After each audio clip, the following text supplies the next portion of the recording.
నమస్కారం. నేను డాక్టర్ శ్రీనివాస్ చెలిమేల సంస్కృతి కేరళ ఆయుర్వేదం నుంచి మాట్లాడుతున్నాను.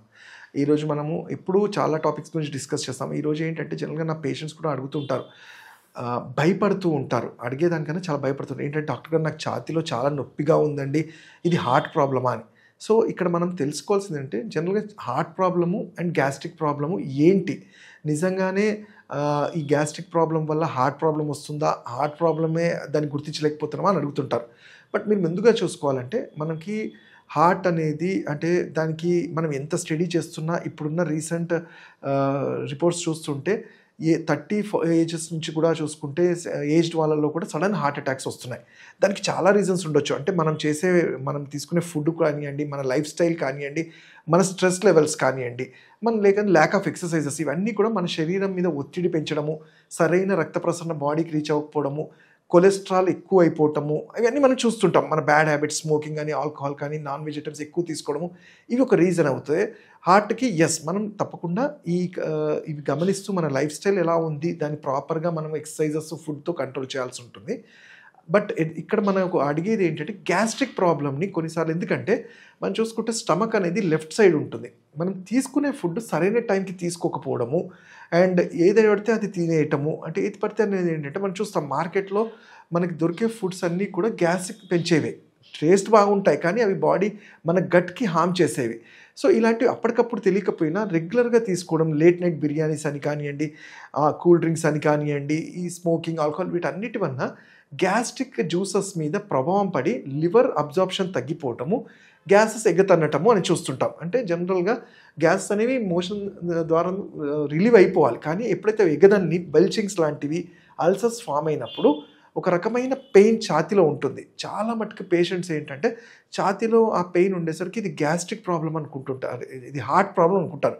బట్ గ్యాస్ట్రిక్ ఒకవేళ మనం ప్రాపర్‌గా దాన్ని గుర్తించి సరైన ట్రీట్మెంట్ చేసుకోకపోతే లాంగ్ రన్‌లో అంత వేడి అనేది హార్ట్ మజిల్స్ మీద మంచిది కాదు కాబట్టి, ఆ కవాటాలకి అంటే హార్ట్‌కి ఉండే కవాటాలకు కూడా ప్రాబ్లమ్ కాబట్టి గ్యాస్ట్రిక్‌ని ఫస్ట్ గుర్తించి దానికి చికిత్స చేస్తే చాలా హెల్ప్‌ఫుల్ అవుతుంది. మరి గ్యాస్ట్రిక్ పెయిన్‌ని గుర్తించడం ఎలా అంటే మనం ఫస్ట్ వాళ్ళ హిస్టరీ తీసుకున్నప్పుడే తీసుకునే ఫుడ్ టైమింగ్ అనేది చాలా ఇంపార్టెంట్. అంటే ఒకరు చూడండి చాలా ఎక్కువ పని చేస్తారు, తక్కువ ఫుడ్ తింటారు. చాలా తక్కువ ఫుడ్ తింటారు, ఎక్కువ పని చేస్తారు. 2 కరెక్ట్ కాదు. మనం టైంకి ఫుడ్ తీసుకుంటున్నామా, ఎంత ఎర్లీగా డిన్నర్ ఫినిష్ చేసామా అనేది చాలా ఇంపార్టెంట్. అంటే తీసుకునే ఫుడ్ డివైడెడ్‌గా తీసుకుంటే మన జఠరాగ్ని అనేది వాటిని డైజెస్ట్ చేసుకుంటూ ఉంటుంది. ఎప్పుడైతే ఈ ప్రొసీజర్ తగ్గుతుందో అంటే బయట ఫుడ్స్ తీసుకోవడము, లేట్ నైట్స్ తీసుకోవటము వీటన్నిటి వల్ల ఏంటంటే మన బాడీ అనేది తొందరగా మనం తీసుకునే ఫుడ్ జనరల్‌గా ఏంటంటే 48 అవర్స్ తర్వాత డైజెషన్ అయ్యి మోషన్ ద్వారా వెళ్ళిపోతుంది. బట్ మనము ఈ అసాత్మిక ఫుడ్ అంటే ఏదైతే సరైన ఫుడ్ కాదో అది తీసుకున్నప్పుడు మన ఇంటెస్టైన్స్‌లో అది ఉండిపోతుంది. అంటే ఎప్పుడైతే అది మనం అంటాం పులిసిపోయి ఎలా ఉంటుందో ఇంటెస్టైన్స్‌లో అలా ఉండిపోయేసరికి అక్కడి నుంచి గ్యాసెస్ అనేది స్టార్ట్ అవుతాయి. అయితే జనరల్‌గా చాలామంది దీన్ని ఏం చేస్తారు, ఏదో మెడికల్ షాప్‌లో దొరికిన మెడిసిన్ తీసుకొని సప్రెస్ చేస్తారు. కానీ అది రాను రాను ఇంకా పైకి అది ప్రాబ్లమ్ క్రియేట్ చేస్తుందని తెలుసుకోలేరు. దీనికి కారణం ఒక్కొక్కసారి యాంగ్జైటీ న్యూరోసిస్ అంటే ఇరిటబుల్ బౌల్ సిండ్రోమ్ కేసెస్‌లో కూడా బాగా యాంగ్జైటీ వల్ల కూడా ఈ గ్యాస్ట్రిక్ ఇరిటేషన్స్ మోషన్ సరిగ్గా కాకపోవడము, పదే పదే వెళ్ళటము, వెళ్ళినా మళ్ళీ అవ్వలేదనే ఫీలింగ్‌తో ఉంటారు. వీటన్నిటి వల్ల ఈ పైన ఎప్పుడైతే డైఫ్రగ్మా అంటాం. అంటే ఇక్కడ అన్ని విజరల్ ఆర్గాన్స్‌కి పైన ఉండే దాని మీద ఆ గ్యాస్ పేరకపోవటము, ఆ పేరుకుపోయింది గ్యాస్ట్రిక్ ఛాతీలో ఉండిపోవటం వల్ల అది అంటే జనరల్‌గా ఛాతీలో ఏదైనా హార్ట్‌లో ప్రాబ్లమ్ ఉందనేది ఒక భయాన్ని క్రియేట్ చేస్తుంది. సో, ఈ గ్యాస్ట్రిక్‌ని తగ్గించడానికి సింపుల్ చిట్కాలు. ఆ ఇంట్లో మనకు దొరికే ధనియాలని కషాయం చేసుకొని తాగటము, మెయిన్‌గా టైంకి ఫుడ్ తీసుకుంటూ రెగ్యులర్ ఎక్సర్సైజ్ చేసుకోగలిగితే మనకి ఈ గ్యాస్ట్రిక్ ప్రాబ్లమ్స్ తగ్గుతాయి. లేదు డాక్టర్ ఇవన్నీ చేసినా మాకు ఇంకా అనిపిస్తుంది అన్నప్పుడు ఆయుర్వేదంలో దీనికి మంచి చక్కటి చికిత్స వీరేచన క్రియ అంటాం. అంటే కొన్ని ఔషధాలను తాగించి ఒక 8 రోజుల పాటు వాటిని బాడీలోకి పంపించిన తర్వాత వీరేచన ద్రవ్యాలు ఇవ్వటం వల్ల స్టమక్‌లో ఉన్నవన్నీ క్లీన్ చేసుకుంటూ మళ్ళీ స్టమక్ కావాల్సిన ఇమ్యూనిటీని మనం క్లిన్జింగ్‌తో పాటు గట్ హెల్త్‌ని కూడా మెయింటైన్ చేసినట్టు అవుతాం.